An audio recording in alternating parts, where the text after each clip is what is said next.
I gotta say, it's always a good afternoon when you can return to Never Never Land, and not only that, but you are joined by two Neverland alumni actresses who were our leading ladies in the 2003 hit film Peter Pan. So here they are to introduce themselves. Hi, I'm Carsen Gray, and I played Tiger Lily. Hi, my name's Rachel Hurd-Wood, and I played Wendy. I first off, I have to say, when was the last time that both of you saw one another in person?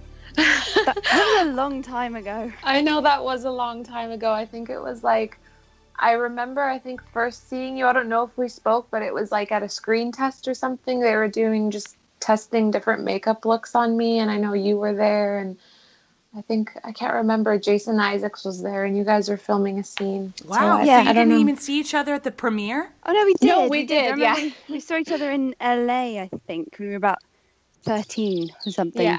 Yeah, I remember that. Oh, it's been so long. 15 years. Oh, my God.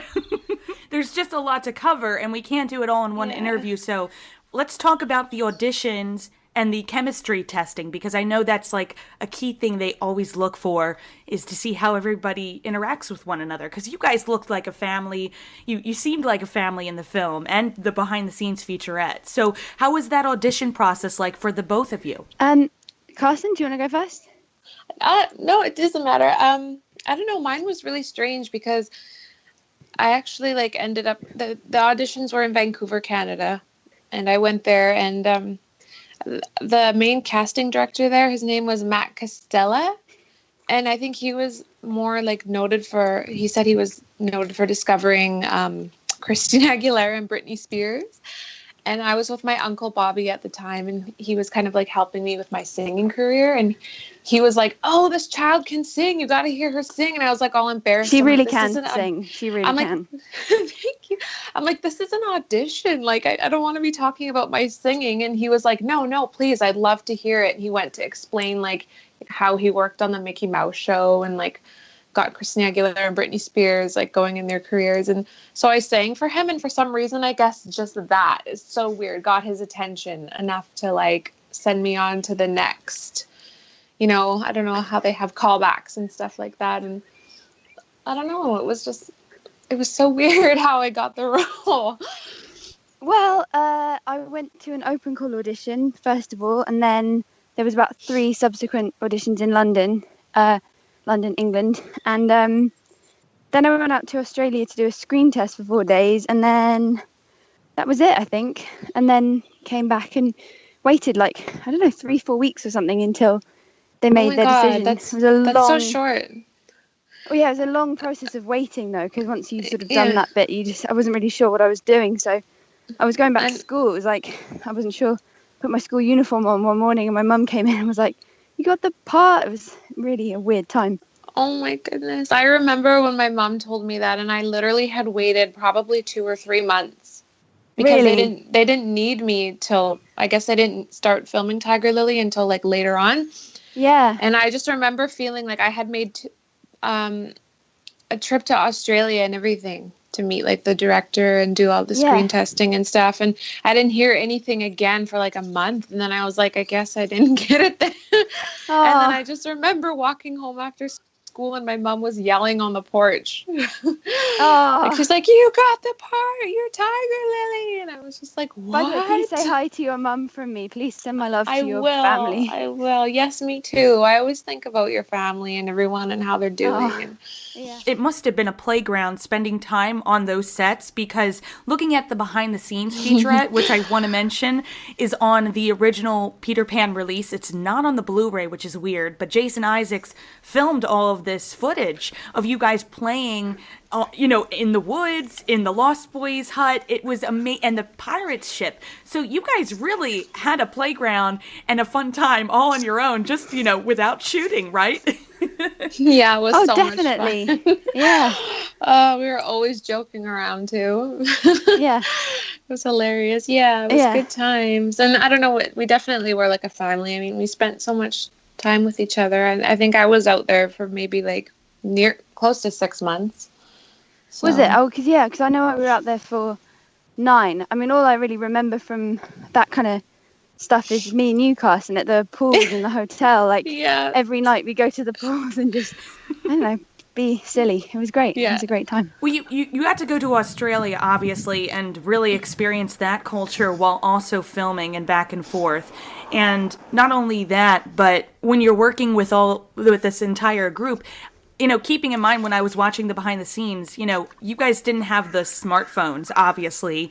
So really, you guys were children, getting to be children, as opposed to, always taking pictures and posting them online, that type of thing. So, having like that footage that Jason had was great, because like there's footage of you, Carsen, with some of, with the water scenes at the Skull Rock. Yeah, they're great because it shows you guys in the water. Was that really tough for you to do those water scenes? Because I hear that's probably one of the worst type of days.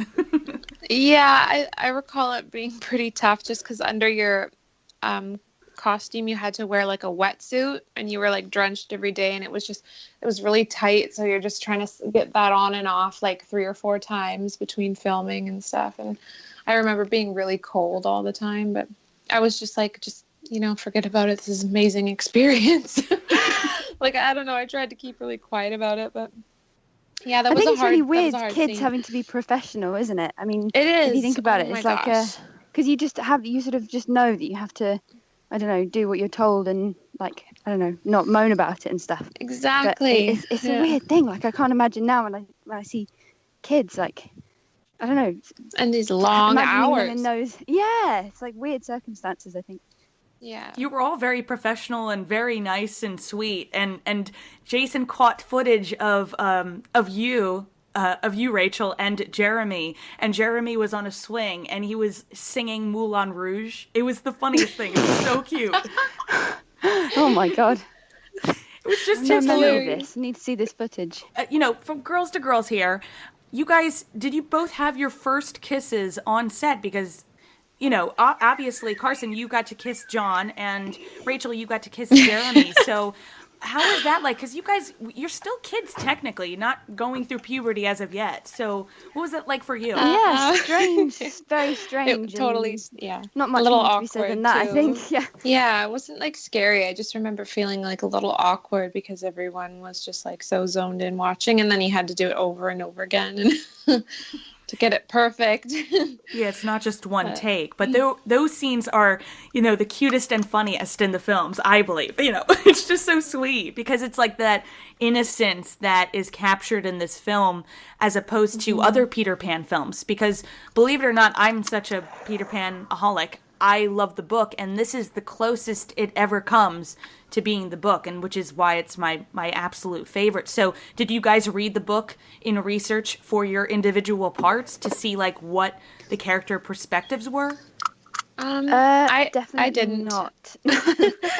No, I just know, like, I don't know, I think that casting is just, and then like, the director, like, I just think that they're really good at like looking at a person and just almost seeing if like naturally who they are is kind of similar to the character. I don't know. That's just like what I felt. Like, yeah, or you just work well for the character. It's just natural, It's not like you're not really acting necessarily, because sometimes, I don't know, for me in auditions like before, it was really hard to not seem like acty, but Tiger Lily just came naturally for me. And yeah, I think, I don't know about other child actors, but I didn't really have any understanding or background training or anything like that, so I didn't really have any academic or otherwise approach of how to do it. So it was more just a case of showing them what to do rather than I wouldn't have known about character research or reading books or any of that stuff. It was all just this bit of a weird thing where I was being told I was going to Australia and just had to get up and go and do the things. It was I don't know, it's different to when you're an adult actor, I think. Yeah. It seems pretty sudden for you guys because this threw you into a stardom. But I also want to mention that I feel bad because the film at the time did not do well at the box offices, but you have to keep in mind this is when Lord of the Rings Return of the King came out. So, when you're up against that, but the film, go ahead. I'm sorry. Yeah, it's okay. I remember that now that you say that. And you told me actually, you're like, I don't think you realize like, how much of a cult classic this film is. And I really didn't. And then all of a sudden, like random waves of like little girls and fans were telling me how incredible the movie was. And then I was thinking about it, and I was like, well, for a lot of the generations, this is their first experience of Peter Pan. Like, they never read the book. They didn't, watch the Disney movie like we did when we were children. So they're just kind of blown away by the whole story because it's like brand new to them, right? And this, This was the first time Tiger Lily spoke in Indian language, actually. So you got to say something to Captain Hook. They didn't even subtitle it, but you said it on the bonus features. Do you remember what you said? Let me think. I have to think about it here for a second. Cast your mind back. It's been so long. It's you are a life stealer. You are evil. You smell bad. You smell of bear poo. That's it. That's right. And I think, what was the end? Oh, this is the one I always remember. Oh, you are many moons old and ugly. There you go. That part always stuck into my head. Fantastic. And while the film is titled Peter Pan, I do want to mention, I feel like it's told through Wendy's perspective, which is also a first. So, Rachel, what was that?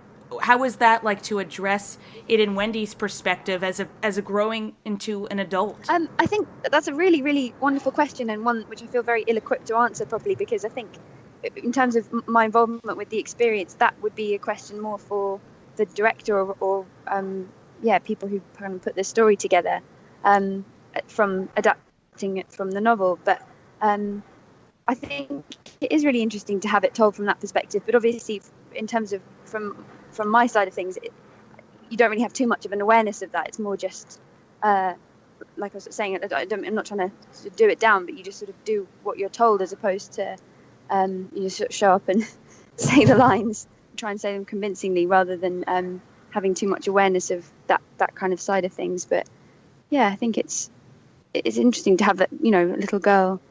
Did she imagine the whole thing? I don't know. There's like a million different takes on it, I'm sure. What was it like to work with Jason Isaacs, because he's so scary as Captain Hook? Terrible. He's really amazing. He's a good guy, lovely man. Really, really sweet man. Yeah, very funny. So funny. Yeah, and very personable. Like, I just felt like I knew him forever. He was so kind to everyone. What props and costumes did you get to keep from the set itself? Did you get to keep anything? Do you have anything on display at home? I was like so upset about that, because I really wanted to take home a costume. They had like 12 of the same costume. I'm like, I can have one, right? And then I found it on eBay, and I was like, what the heck? You guys wouldn't give me one, but it was on eBay. And I really wanted one just to keep, but that's a bummer. I might have an old acorn lying around somewhere. Oh. To end our interview, again, I can't thank you both enough. I really hope that at some point, the studio puts together a real nice 15th anniversary for you guys, because I can tell you, I hope I can speak for the fans on this part, but, this was such a major impact on all of our lives growing up as kids. So, thank you so much for being on the show. Of course, it's a pleasure. Yeah, it was great. Thank you, Tammy. It's a lovely thing to have been part of, and you feel proud looking back and knowing that you were part of that whole story. Thank you so much. And you really helped me realize, because I'd hardly ever, to be honest, thought about the experience anymore. And I didn't realize how much of an impact it had on people. So it was nice to hear that, Yeah. So. Yeah. And the fans, we always thank you, and we'll fly off into the sunset from Neverland. Thank you again, guys, for coming on the show. This was really fun.